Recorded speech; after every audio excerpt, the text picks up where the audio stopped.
Il portiere italiano è atterrato a Manchester martedì per iniziare la sua avventura con la nuova squadra. Il Manchester City ha approfittato della situazione di Gianluigi Donnarumma al PSG, dove era stato messo da parte dai piani tecnici di Luis Enrique, e ha colto l'occasione per anticipare di un anno la sua partenza, acquistandolo per 30 milioni di euro. Una cifra ben inferiore a quella che si sarebbe pagata in circostanze normali per il miglior portiere dell'ultima Champions League. Nonostante ciò, Pep Guardiola si ritrova già con un primo grattacapo. Sebbene Donnarumma garantisca sicurezza tra i pali, il gioco con i piedi non è una delle sue doti principali.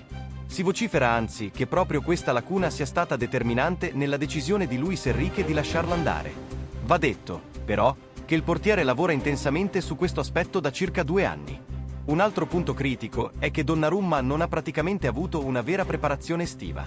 Dopo aver concluso la Coppa del Mondo per club con il PSG il 13 luglio, è tornato in campo già il 13 agosto, ma non con la sua ex squadra, bensì con la nazionale italiana. Ha giocato contro l'Estonia 5-0 e contro Israele 4-5, 2 partite vinte, ma contro gli israeliani ha lasciato parecchi dubbi, mostrando incertezze e lentezza in alcune azioni. Il problema per il City è che non c'è molto tempo per permettersi una fase di adattamento. In 3 gare di Premier League hanno raccolto appena 3 punti e non possono più permettersi passi falsi se vogliono restare al passo con il Liverpool. Donnarumma è arrivato a Manchester questo martedì e ora spetterà a Guardiola decidere se puntare subito su di lui o continuare a fidarsi del giovane Trafford, autore di prestazioni altalenanti in questo inizio di stagione.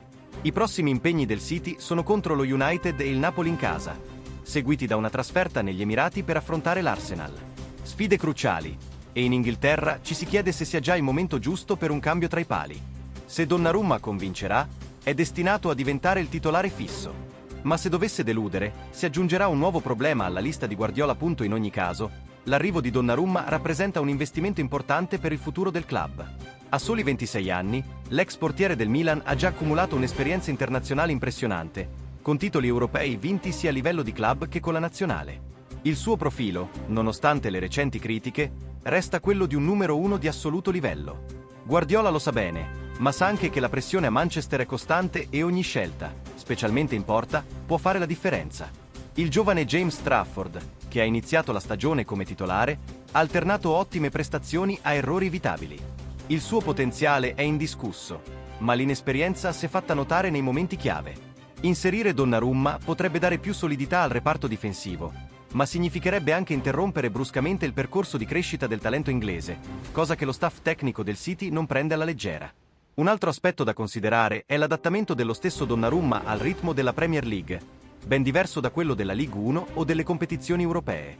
I ritmi sono più intensi, la pressione mediatica è enorme e ogni errore viene amplificato.